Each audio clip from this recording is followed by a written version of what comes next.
Media అందరికీ ఇక్కడికి విచ్చేసిన సిఆర్డీఏ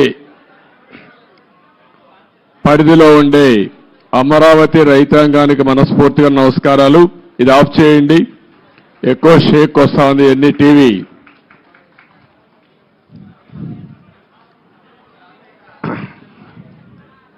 రైతులందరికీ కూడా మనస్ఫూర్తిగా నమస్కారాలు. ఈరోజు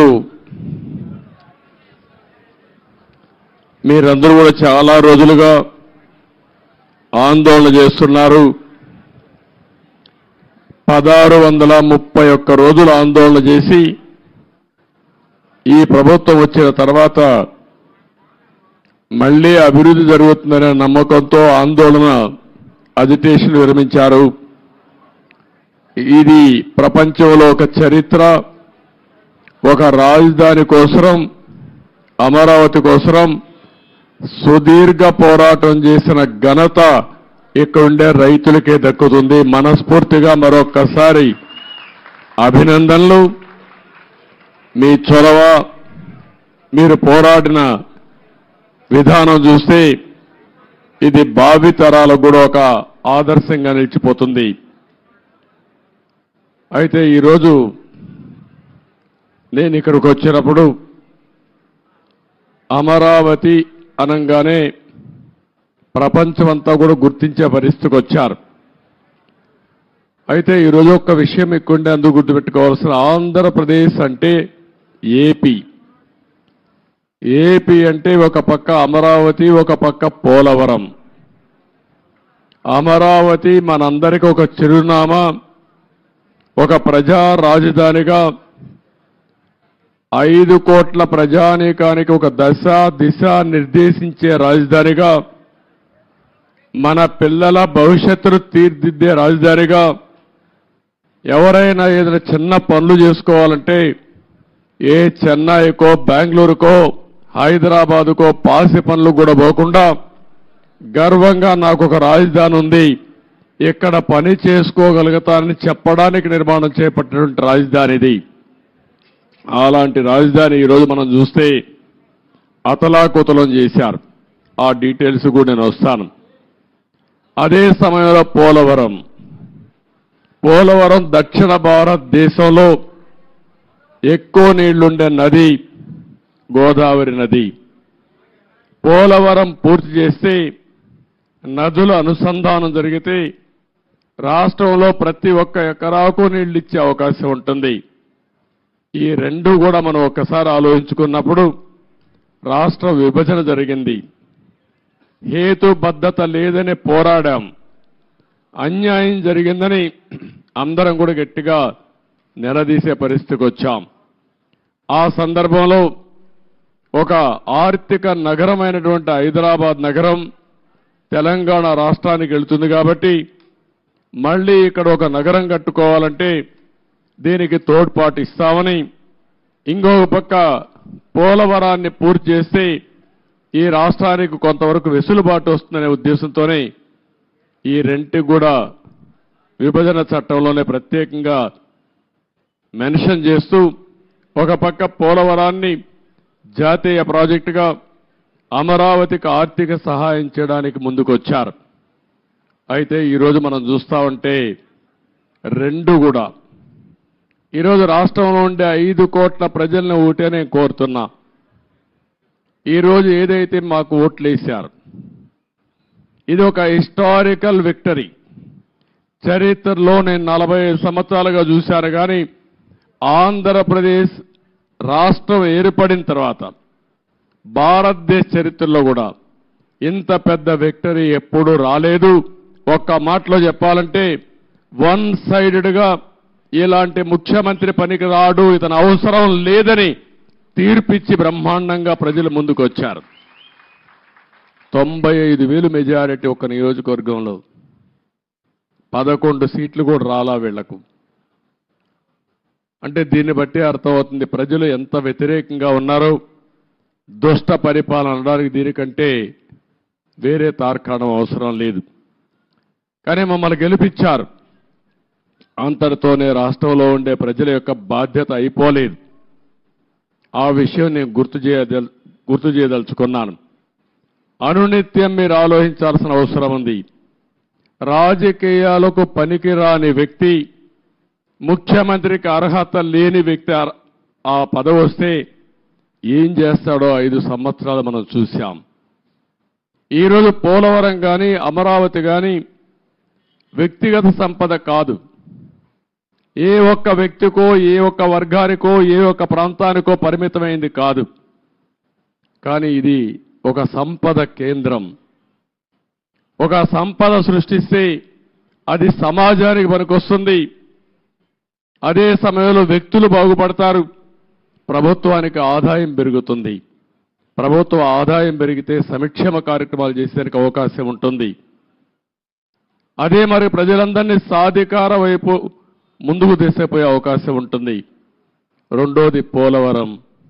పోలవరం కానీ పూర్తి చేసుంటే అది కూడా గవర్నమెంట్ డబ్బులు, అవి సెంట్రల్ గవర్నమెంట్ డబ్బులు. దాన్ని పూర్తి చేస్తే మనం కానీ కొంత నదుల అనుసంధానం చేసుకుంటే రాష్ట్రంలో ప్రతి ఒక్క ఎకరాకు నీళ్లు ఇవ్వగలిగితే రాయలసీమ రాళ్లసీమ కాదు, రతనాల సీమగా తయారు చేసే అవకాశం వస్తుంది. హార్టికల్చర్కి ప్రాధాన్యత ఇచ్చే అవకాశాలు ఉంటాయి. మొన్నే పోలవరం పోయొచ్చాను. నా ఆవేదన చెప్పాను. కొన్ని వందల సార్లు వర్చువల్ రివ్యూ చేశాను. ఇంకొక పక్క నేరుగా ఫిజికల్గా 31 సార్లు వెళ్ళాను. కానీ ఈరోజు పోలవరాన్ని గోదావరిలో కలిపేసే పరిస్థితికి వచ్చారు.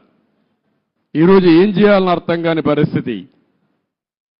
ఏం చేయాలన్న 4-5 సంవత్సరాలు ఖర్చులు కూడా డబుల్ అయిపోయే పరిస్థితికి వచ్చింది. ఒక వ్యక్తి యొక్క మూర్ఖత్వం వల్ల, ఒక పోలవరం వల్ల రాష్ట్రానికి ఒక వరంగా ఉండవలసిన పోలవరం ఈరోజు ఒక శాపంగా మారిపోయే పరిస్థితి వచ్చింది. అది నేను మొన్నే మాట్లాడాను, మళ్ళీ నేను మాట్లాడతాను. ఈరోజు అమరావతికి వస్తే మొట్టమొదటిసారిగా మీరు చూశారు. నేను నేరుగా ప్రజావేదిక దగ్గర వెళ్ళాను.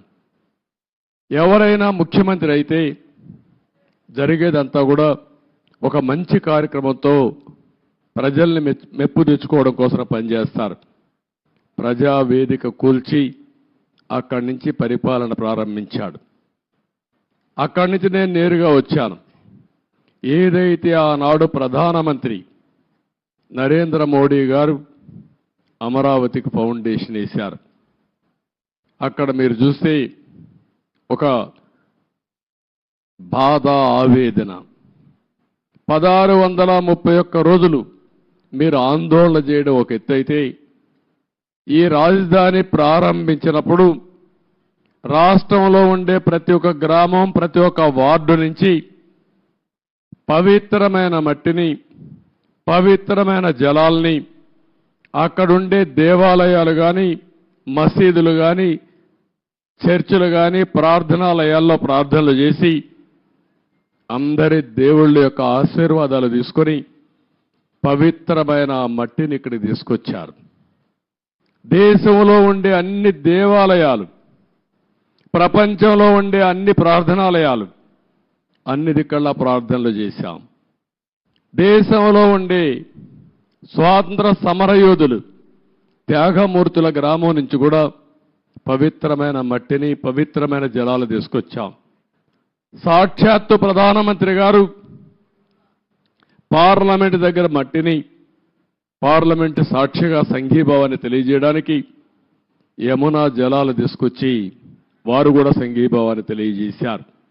నాకు అనిపిస్తుంది ఆ మహిమే ఈరోజు మనల్ని కాపాడిందని. నాకు అనుమానం లేదు. ఇక్కడ ఒక పవిత్రమైన ప్రాంతంగా తయారైంది. తాత్కాలికంగా కొంతమంది ఈ ప్రాంతాన్ని అతలాకుతలం చేయాలనుకున్న ఈ స్థల మహత్యం వల్ల మళ్ళీ తిరిగి నిలబెట్టుకోగలిగాం. అదే నాకు అనిపిస్తుంది. అక్కడ చూసినప్పుడు నేను మొట్టమొదటిసారిగా ఎక్కడైతే ఆ పవిత్ర మట్టిని కూడా ఇంకా పవిత్రంగా పెట్టాం. ఇక్కడుండే రైతులు కాపాడారు. ఇంకో పక్కన అక్కడ నమూనా కూడా నేను చూశాను. ఇక్కడుండే అల్లరి మూక ఆ నమూనాను కూడా దెబ్బతీసే పరిస్థితికి వచ్చారు. అక్కడనే యజ్ఞశాలకు వెళ్ళాను. ఆ రోజు యజ్ఞం చేసి మనం ఇది చేస్తే 1631 రోజులుగా ఇక్కడుండే మహిళలు మళ్ళీ యజ్ఞం చేస్తూనే ఆ మహిమను కాపాడారంటే ఆ మహిళలకు మనస్ఫూర్తిగా ధన్యవాదాలు, మనస్ఫూర్తిగా అభినందనలు. అలాంటి త్యాగం చేశారు. అక్కడి నుంచి నేరుగా ఒకసారి బిల్డింగుల దగ్గరికి వెళ్ళాను. 5 సంవత్సరాలు ఎక్కడ వేసిన మట్టి అక్కడే ఉంది. వీలైతే వీళ్ళు చేసిన పని విధ్వంసం చేశారు. ఇక్కడుండే పైపులు దొంగిలించకపోయారు, ఇసుక దొంగిలించకపోయారు, కడాన రోడ్లేస్తే మెటలు కూడా దోవకపోయారు. ఇది ఏ విధంగా అభివర్ణించాలో నాకైతే అర్థం కావడం లేదు. ఒక్క బిల్డింగ్ కూడా ముట్టుకోలేదు. ఒక్క రాజధానికి మనం ఆ రోజు కట్టినటువంటి అసెంబ్లీ బిల్డింగ్స్ ఉన్నాయి, పక్కనే సెక్రటరియట్ బిల్డింగ్స్ ఉన్నాయి, ఇంకో పక్క అమరావతి హైకోర్టు బిల్డింగ్లు కట్టాం. ఆ హైకోర్టు కూడా డిస్ట్రిక్ట్ కోర్టు కోసం కట్టిన బిల్డింగు, అవి మాత్రం మిగిలే పరిస్థితికి వచ్చాయి. ఈ యొక్క రాజధాని మనం చూస్తే దగ్గర ఈరోజు నేను అన్నీ తిరిగిన తర్వాత ఇప్పుడే నాకు అర్థమైంది ఏంటంటే ఏం చేయాలని అర్థం కాని పరిస్థితి. 5 సంవత్సరాలు రోడ్లన్నీ పూర్తి అయిపోయినటివి, సగంలో ఆగిపోయినాయి. కొన్ని అయితే 80% పూర్తి చేసి ఆగిపోయినాయి. అదే మాదిరిగా బిల్డింగ్స్ మొట్టమొదటిసారిగా నేను వెళ్ళింది శాసన మండలి, శాసనసభ అభ్యర్థులు ఎవరైతే ఎమ్మెల్యేలు, ఎమ్మెల్సీలు ఉండే క్వార్టర్స్కి వెళ్ళాను. 80-70% వర్క్ అంతా పూర్తయింది. మిగిలినటి ఎక్కడ వేసిన గొంగళ అక్కడే మిగిలిపోయింది. ఆ తర్వాత పక్కనుండే ఐఏఎస్ ఆఫీసర్స్, జూనియర్ ఆఫీసర్స్ యొక్క క్వార్టర్స్ చూశాను. అవి కూడా అక్కడే ఉన్నాయి. 70-80% పూర్తయింది. పక్కనుండి సెక్రటరీస్, అదే మాదిరిగా ప్రిన్సిపల్ సెక్రటరీస్ బిల్డింగ్లన్నీ ఉన్నాయి. అవన్నీ కూడా తుమ్మ చెట్లు మొత్తం మొలిచిపోయి ఇవన్నీ కమ్ముకుపోయే పరిస్థితి వచ్చింది. పక్కనే హైకోర్టు వస్తుంది. అక్కడనే అడ్మినిస్ట్రేషన్ కోసం 5 టవర్స్ని ప్రారంభించాం. ఇంకొక పక్కన అసెంబ్లీ బిల్డింగ్ వస్తుంది, దాని పక్కనే హైకోర్టు వస్తుంది. అక్కడనే జడ్జెస్ బంగ్లాలు వస్తాయి, పక్కనే ఎమ్మెల్యేలు, మినిస్టర్స్ బంగ్లాలు వస్తాయి. దాని తర్వాత గెజిటెడ్ ఆఫీసర్స్ 1 కానీ 2 కానీ నాన్ గెజిటెడ్ ఆఫీసర్స్ యొక్క క్వార్టర్స్ వస్తాయి. ఇవన్నీ కూడా ఎక్కడికక్కడ నిలిచిపోయినాయి. రోడ్లు కూడా అధ్వానంగా ఉన్నాయి. చాలా బాధాకరమైన సిచ్యువేషన్. రాష్ట్రంలో ఉండే ప్రజలందరూ అర్థం చేసుకోవాల్సింది ఈ విధంగా ఉండవలసిన రాజధాని.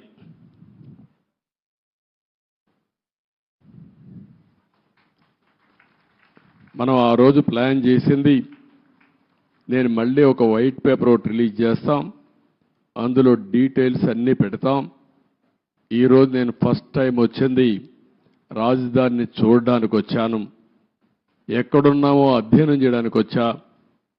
భవిష్యత్తులో ఏం చేయాలనో ఇక్కడ అమరావతిలో ఉండే రైతులే కాకుండా రాష్ట్రంలో ఉండే ప్రతి ఒక్కరూ సజెషన్స్ ఇచ్చే విధంగా ముందుకు పోవాల్సిన అవసరం ఉంది.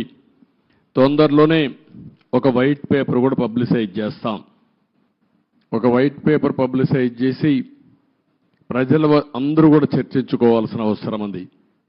నేను ముందే చెప్పాను, ఇది ఏ ఒక్కరి కోసమో కట్టే రాజధాని కాదు, ఇది ప్రజా రాజధాని, భావితరాల భవిష్యత్తు కోసం రాజధాని, తెలుగు జాతి గర్వంగా తలెత్తుకుని తిరిగే రాజధానిగా ఉండాలి. అదే సమయంలో ఇక్కడ అమరావతి రాజధాని వస్తుందంటే విశాఖపట్నాన్ని ఆర్థిక రాజధానిగా తయారు చేయాలని, కర్నూలుని ఒక మోడర్న్ సిటీగా ఆధునికమైన నగరంగా తయారు చేయాలని, అదే మాదిరిగా అన్ని జిల్లా హెడ్ క్వార్టర్స్ కూడా ఏమేం చేస్తాం చాలా స్పష్టంగా చెప్పాం. దాని ప్రకారమే మీరు చూస్తే 12 ఇన్స్టిట్యూషన్స్ గవర్నమెంట్ ఆఫ్ ఇండియా ఇస్తే కర్నూలులో IIT పెట్టాం, అక్కడనే ఉర్దూ యూనివర్సిటీ పెట్టాం, అనంతపూర్లో సెంట్రల్ యూనివర్సిటీ పెట్టాం, తిరుపతిలో ఐజర్ కానీ అదే మాదిరిగా IIT కానీ పెట్టాం, ఇంకో పక్క విశాఖపట్నంలో IIM పెట్టాం, తాడేపల్లిగూడెంలో NIIT పెట్టాం, మంగళగిరిలో all India institute of medical science పెట్టాం, ఇంకొక పక్కన ఒంగోలులో IIT పెట్టాం. ఈ విధంగా అన్ని విజయనగరంలో ట్రైబల్ యూనివర్సిటీ పెట్టాం. అన్ని ప్రాంతాల అభివృద్ధి కోసం, సమగ్ర అభివృద్ధి కోసం ఆ రోజే చాలా స్పష్టమైన విధానాన్ని ప్రకటించాం. ఈరోజు మనం చూస్తే ఏది జరిగే పరిస్థితి లేకుండా పోయింది. నేను అందుకనే ఈరోజు డీటెయిల్స్కి పోవడం లేదు, బ్రాడ్గా మీ అందరికీ ఒక ఐడియా ఇస్తున్నాను. డీటెయిల్స్ అన్నీ కూడా వైట్ పేపర్లో వస్తాయి. అయితే బాధ ఏంటంటే ఈ రాజధాని పైన బురజల్లే ప్రయత్నం చేశారు, నిత్యం విష ప్రచారం చేశారు, అమరావతిని బ్రాండ్ని దెబ్బతీయడానికి ప్రయత్నం చేశారు. శివరామకృష్ణ కమిటీ చాలా స్పష్టంగా సెంట్రల్ ప్లేస్లో ఎక్కడైనా పెట్టండి అని చెప్పారు. అంటే ఇది 12 పార్లమెంట్లు ఒక పక్క వస్తాయి, ఇంకొక పక్క 12 పార్లమెంట్లు వస్తాయి. గుంటూరు సెంట్రల్లో ఉంటుంది. ఎలిమెంటరీ స్కూల్ చదివే పిల్లవాడిని చెప్పినా ఎక్కడ మీ రాజధాని ఉండాలంటే ఈ ప్రాంతమని మ్యాప్లో చూపించే విధానం ఇది. అందుకే అమరావతిని పెడితే దానిపైన మాట్లాడారు. ఇంకొక పక్కన మీరందరూ చూస్తే చాలా వరకు ఇన్సైడర్ ట్రేడింగ్ అన్నారు. ఇంకొక పక్కన స్విస్ ఛాలెంజ్ని అవహేళన చేశారు. విషయం చెప్పి సింగపూర్ లాంటి కన్సార్టియంని తరిమేసే పరిస్థితికి వచ్చారు. One of the best Norman faster అనే కన్సల్టెంట్ని లేకుండా పంపించేసే పరిస్థితికి వచ్చారు. 3 రాజధానులు అన్నారు, 3 ముక్కలాట ఆడారు. కడాన 5 సంవత్సరాల తర్వాత, 10 సంవత్సరాల తర్వాత మీ రాజధాని ఏదంటే చెప్పుకోలేని పరిస్థితి, దుస్థితిలో మనం నెట్టేసే పరిస్థితికి వచ్చారు. డబ్బులు ఎక్కడున్నాయన్నారు. ఆ రోజు కూడా ఇక్కడుండే రైతాంగం యొక్క స్ఫూర్తిని మీరు చూస్తే దగ్గర రైతులు ఇచ్చిన భూమే కాకుండా ఇక్కడుండే గవర్నమెంట్ భూములు అన్ని కలుపుకుంటే 55,000 ఎకరాలు సేకరించింది ఆనాటి ప్రభుత్వం. దగ్గర 29,000 మంది రైతులు ఒక్కరు కూడా కోర్టుకు పోకుండా స్వచ్ఛందంగా ముందుకొచ్చి మేము రాజధానికి ఇస్తాం, మాకు ఒక ప్యాకేజ్ ఇమ్మని ముందుకొచ్చారంటే ప్రపంచానికి ఆదర్శం ఇది. ఒక ల్యాండ్ కొనాలంటే, లేకుంటే ఒక చిన్న ఇరిగేషన్ ప్రాజెక్ట్ కట్టాలన్నా, లేకుంటే ఒక మంచి పనికి ఒక దేవాలయం కట్టాలన్నా భూమి ఇవ్వని ఈ రోజుల్లో ఇక్కడుండే రైతాంగం ముందుకొచ్చి స్వచ్ఛందంగా భూమి ఇస్తే దానికి ఎన్ని అపవాదులు వేయాలని అపవాదులు వేశారు. ఇక్కడుండే రైతాంగాన్ని ఎన్ని ఇబ్బందులు పెట్టాలని ఇబ్బందులు పెట్టారు.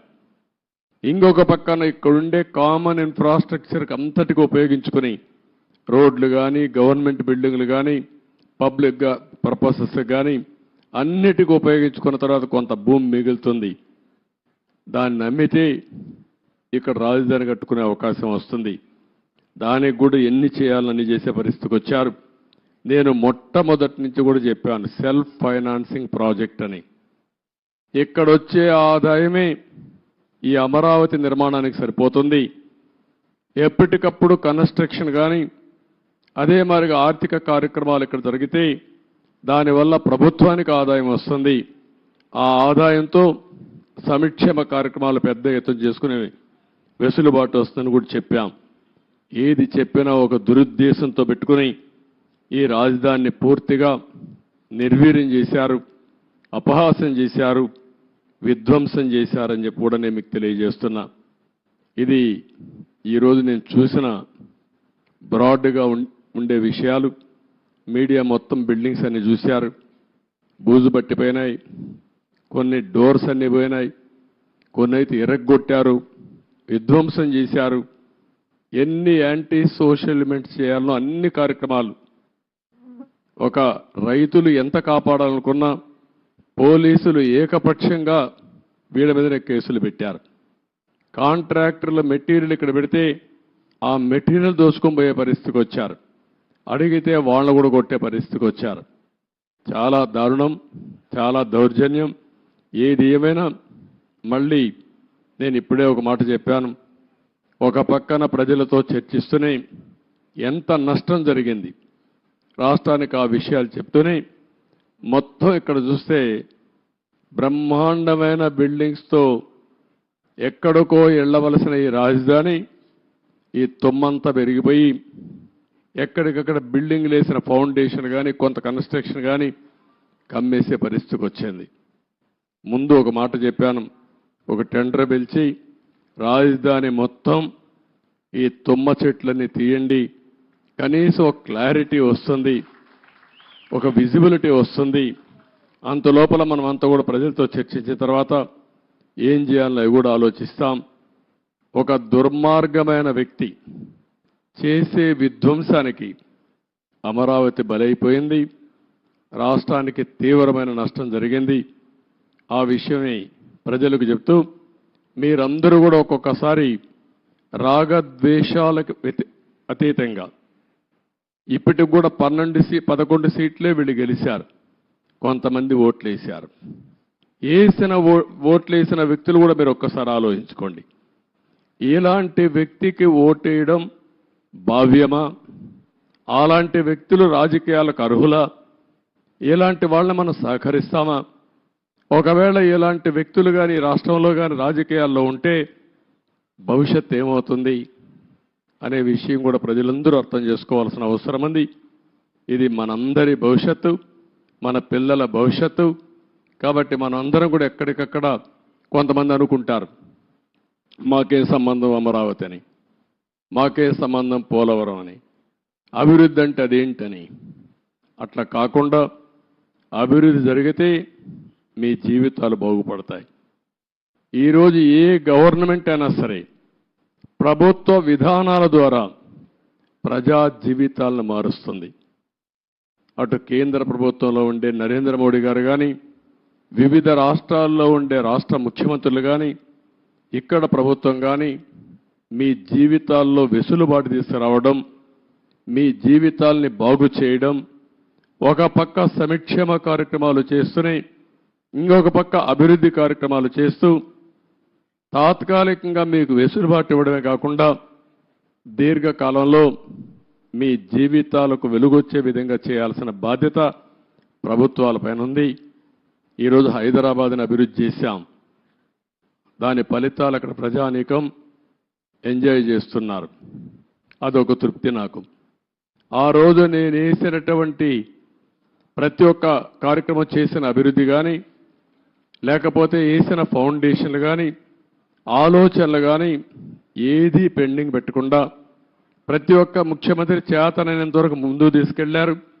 చేత కాకపోతే వదిలిపెట్టారు. ఎవడు విధ్వంసం చేయాల. కానీ ఇక్కడికి వచ్చే కొందికి విధ్వంసం జరిగే పరిస్థితి వచ్చింది. ఒక్క విధానం మీరు గుర్తుపెట్టుకోవాలి. ఒక్క ఐటీకి ప్రాధాన్యత ఇస్తే ఈరోజు ప్రపంచంలోనే తెలుగువారు బ్రహ్మాండంగా రాణించే పరిస్థితికి వచ్చారు. ఎన్నో సంవత్సరాలు కాలేదు, 25 సంవత్సరాలే. 25 సంవత్సరాల్లో ఎన్నో దేశాలకు వెళ్ళిపోయారు. నన్ను అరెస్ట్ చేసినప్పుడు చూస్తే నా జీవితంలో ఎప్పుడూ మర్చిపోలేను. 70-80 దేశాల్లో నిరసన తెలియజేశారంటే ఆ దేశాల్లో వీళ్ళు ఉన్నారని ఆశ్చర్యం వేసే పరిస్థితికి వచ్చింది. నిన్న కూడా మీరు చూశారు ఎన్నికల్లో అందరూ కూడా ఉదయం 8 గంటలకు 7 గంటలకు వచ్చి రాత్రి 2 గంటల వరకు ఓట్లు వేశారు. బయట ప్రాంతాల్లో ఉండే చిన్న చిన్న పనులు చేసుకునేవాళ్ళు, ఇంటి పనులు చేసుకునే వాళ్ళు పని వదిలిపెట్టి వాళ్ళు భోజనం ప్యాకెట్ తీసుకొచ్చి నేరుగా ఓటేసి మళ్ళీ వెళ్ళారు వాళ్ళ ఖర్చులతో. ఎక్కడో అమెరికా, ఆస్ట్రేలియా లేకపోతే ప్రపంచంలో వేరే దేశాల్లో ఉంటే లక్షల రూపాయలు ఖర్చు పెట్టుకుని వచ్చి ఓటేసి వాళ్ళ బాధ్యత నిర్వహించారు. ఈ విషయం ప్రతి ఒక్కరూ గుర్తుపెట్టుకోవాల్సిన అవసరం ఉంది. ఓటేయడం మీ బాధ్యత అనుకొని ఈ 5 ఏళ్లు చేసిన విధ్వంసం చూసిన తర్వాత మళ్ళీ మేము భరించలేమనే ఉద్దేశంతో మీరు ముందుకు వచ్చారు. కానీ ఈరోజు నేను ఇక్కడుండే ప్రజానీకాన్ని కోరేది ఒకటే, అనునిత్యం మీరు ఆలోచించాల్సిన అవసరం ఉంది. మాకు కూడా మీరు ఒక స్ఫూర్తిని ఇవ్వాల్సిన అవసరం ఉంది. ఎక్కడికక్కడ గైడెన్స్ ఇస్తూ ఉంటే, మాకు కూడా ఆలోచనలు ఇస్తూ ఉంటే, మా ఆలోచనలు మీ యొక్క సమస్యలు రెండు కూడా జోడించుకొని మెరుగైన ప్రజా విధానాలకు రూపకల్పన చేస్తాం. దానివల్ల మీ జీవితాల్లో మంచి జరుగుతుంది. ఏ కార్యక్రమం చేసినా ప్రజల కోసం చేస్తాం కాబట్టి ప్రజలు ఇందులో భాగస్వాములు కావాల్సిన అవసరం ఉంది. అందుకే మొన్న పోలవరం పోయినప్పుడు కూడా చాలా స్పష్టంగా చెప్పాను. ఈరోజు అమరావతికి వచ్చినప్పుడు చాలా స్పష్టంగా చెప్తున్నా. అన్ని విషయాలు ఏమాత్రం అరమరకలు లేవు. మొత్తం మేము ముందర పెడతాం. మేము చేసే ప్రతి ఒక్క పని మీ యొక్క భవిష్యత్తు కోసం చేసే పని కాబట్టి మిమ్మల్ని అందరినీ భాగస్వాములు చేయడం మా ప్రధానమైన కర్తవ్యం ప్రజాస్వామ్యంలో. ఇది చేస్తూనే ఎప్పటికప్పుడు నిర్ణయాలు కూడా తీసుకుంటాం. ఎవరైతే తప్పుడు పనులు చేసి కడాన కంకర కూడా దొంగిలించారో అలాంటి వాళ్ళని క్షమించడం కరెక్ట్ కాదు. వీళ్ళకి అలవాటు అయిపోయింది. అవి చేయడంగానే కాకుండా మళ్ళీ ఇక్కడ వాళ్ళ ఇష్ట ప్రకారం రౌడీజం చేయడం, అందరినీ బెదిరించడం, అడ్డం వస్తే కొట్టడం, ఇష్టానుసారంగా ప్రవర్తించడం అన్నీ జరిగాయి. అవన్నీ కూడా ఏ మాత్రం కూడా ఎవ్వడి ఆటలు ఎక్కడ జరగనీయం.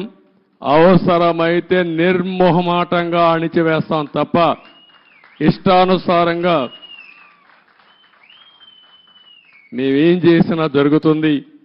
రౌడీజం చేస్తాం, రాజకీయాన్ని అడ్డం పెట్టుకుంటామంటే మాత్రం అది జరగనీయకుండా చేస్తారని చెప్పి కూడా మీ అందరికీ హామీ ఇస్తూ మరొక్కసారి అందరికి కూడా ఇక్కడుండే రైతాంగానికి మనస్ఫూర్తిగా నమస్కారాలు. మిగిలిన అన్ని విషయాలు మాట్లాడతాను. మీకు ఏదైనా క్వశ్చన్స్ ఉంటే 1 or 2 media.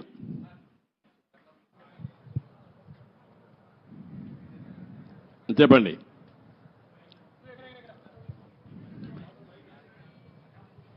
Mic. Hello sir, 1 minute mic.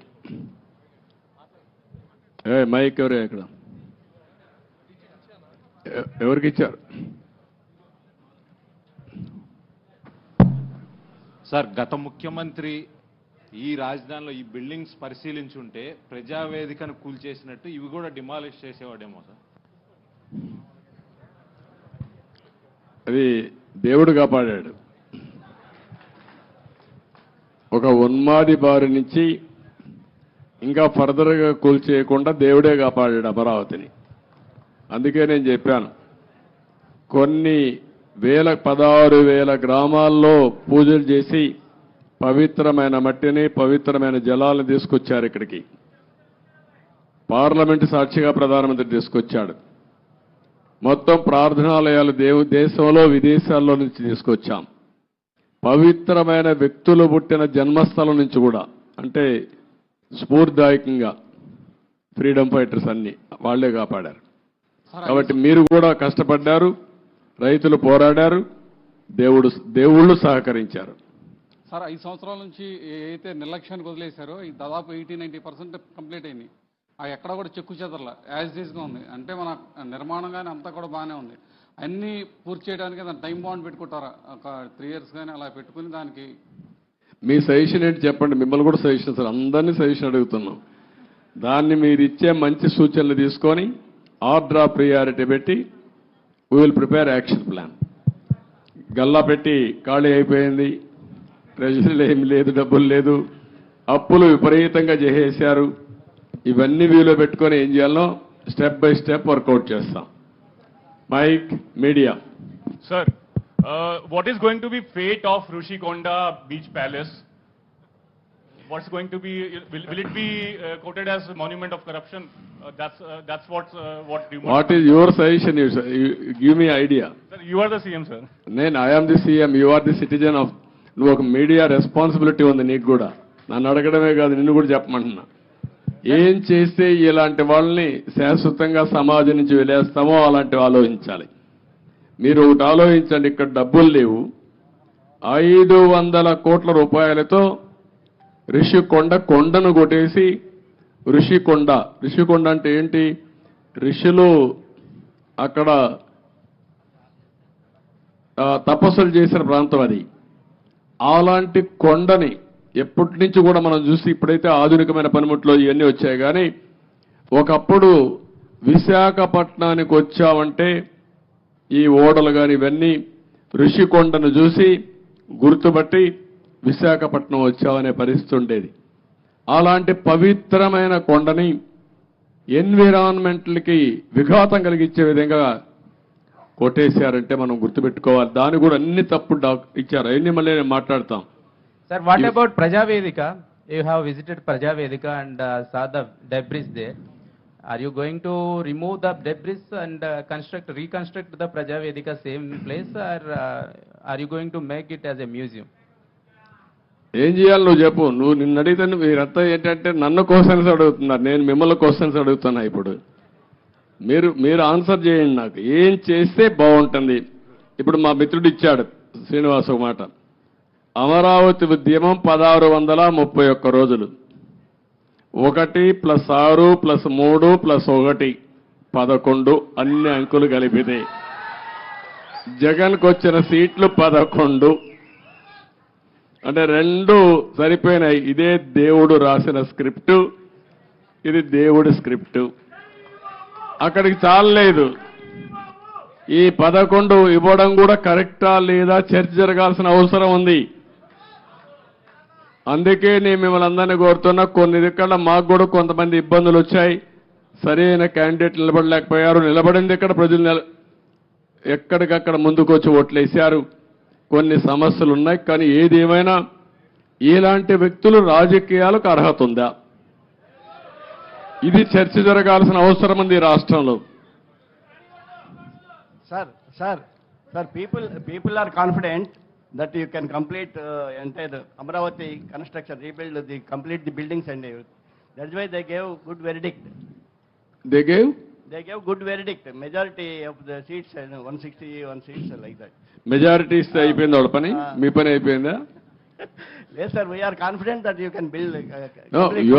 You are confident. ఎట్లా బిల్డ్ చేయాలో కూడా ఆలోచనలు ఇవ్వండి అందరూ కూడా.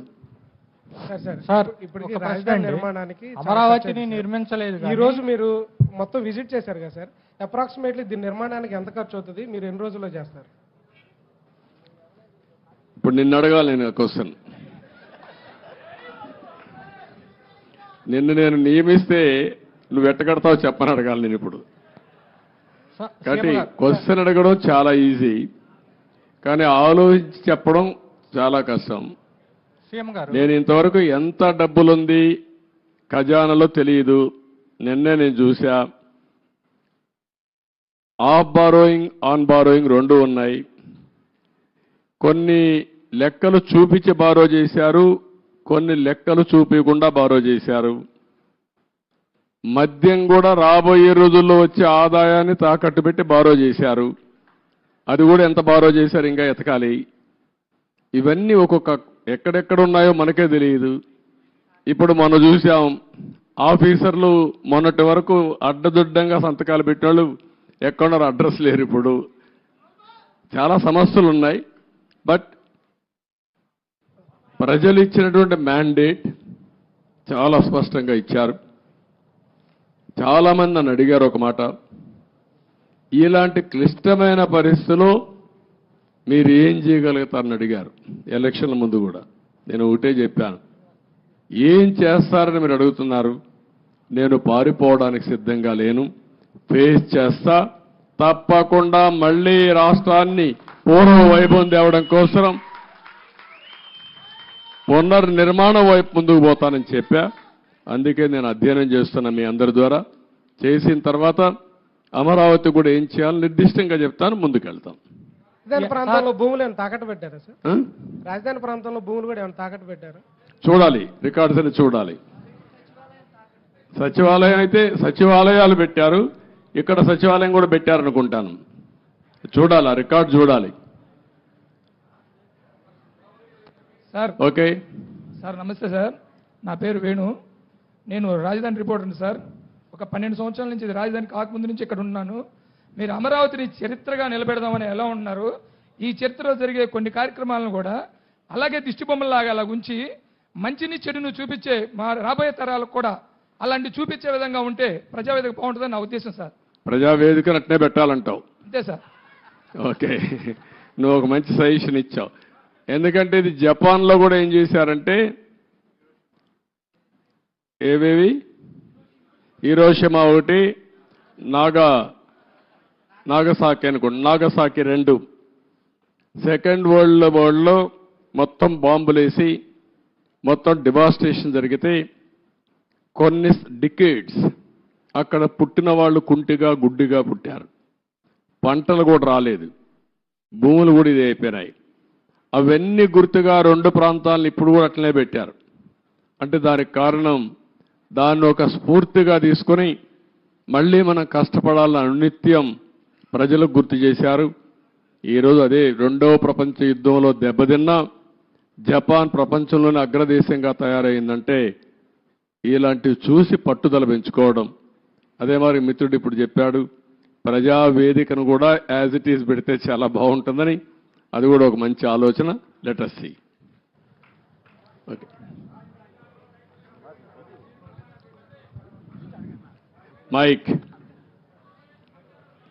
మైక్ ఒకసారి ఆయనకు. హలో సేకరణ చేసిన తర్వాత కూడా సీడ్ యాక్సెస్ రోడ్డు మీద అర్ధరేతులు ఇసుక అక్రమ రవాణా జరుగుతుంది సార్. దాని మీద అంటే నేరాలు అలవాటైన వాళ్ళకి ఇంకా కూడా మారలేకపోతున్నారు. ఒకటే చెప్తున్న అధికార యంత్రాంగానికి కూడా, ఏ అధికార యంత్రాంగం ఇప్పుడు రాష్ట్రంలో ఉన్నారో మళ్ళీ ఎక్కడన్నా లాలూచనలు వదిలిపెట్టండి, ప్రజాహితం కోసం పనిచేయండి. ఒకవేళ రేపటి నుంచి ఎక్కడైనా కానీ మీరు చెప్పింది కానీ జరిగితే తప్పకుండా అధికారులపైన కూడా యాక్షన్ కఠిన చర్యలు ఉంటాయి. డెఫినెట్గా తీసుకుంటా, వదిలిపెట్టను. మీరు కూడా ప్రజల్లో చైతన్యం రావాలి, గట్టిగా నిలదీయండి. ముందు మారిగా బాధితులపైన దాడి చేస్తే ఎట్టి పరిస్థితులు నేను వదిలిపెట్టను. ప్రజాహితం కోసం ఎవరు ముందుకొచ్చి పనిచేసినా వారికి పూర్తిగా అండగా ఉంటాం. మీరేం భయపడాల్సిన పని లేదు. అమరావతిలో ముందుగానే ఈ కార్యాచరణ ప్రణాళిక స్టార్ట్ అవడం కోసం ఏ అయితే ఎక్కువ శాతం బిల్డింగ్లు 60-70% పూర్తయ్యాయో వాటన్నింటినీ ఇంత ముందులాగా పలానా బిల్డింగ్ పలానా శాఖకి అని కేటాయించినట్లు కాకుండా ఏదైతే మన ప్రభుత్వం నడవడానికి వేగంగా నడవడానికి అవసరమో వాళ్ళకి కేటాయించైనా ఇక్కడ జనసంద్రాన్ని దీన్ని పెంచి త్వరగా అమరావతి అనేది కార్యాచరణలోకి రావాలని రిక్వెస్ట్ చేస్తున్నాం సార్. అదే మొత్తం అదే కదా, మన ఆలోచన కూడా అవే కదా. ఏవేవి తొందరగా అవుతాయి, ఏవేవి అవసరం ఉంటుంది, 2 కూడా ప్రాధాన్యత క్రమంలో పెట్టుకొని ఎంత తొందరలో పూర్తి చేయాలో పూర్తి చేస్తాం. యాక్టివిటీ కూడా పూర్తి చేస్తాం. ఓకే, ప్రజా రాజధాని అమరావతిని రాష్ట్రాన్ని కాపాడుకోవడానికి ఖండాంతరాలు దాటి ఎన్ఆర్ఐలందరూ వచ్చారు సార్.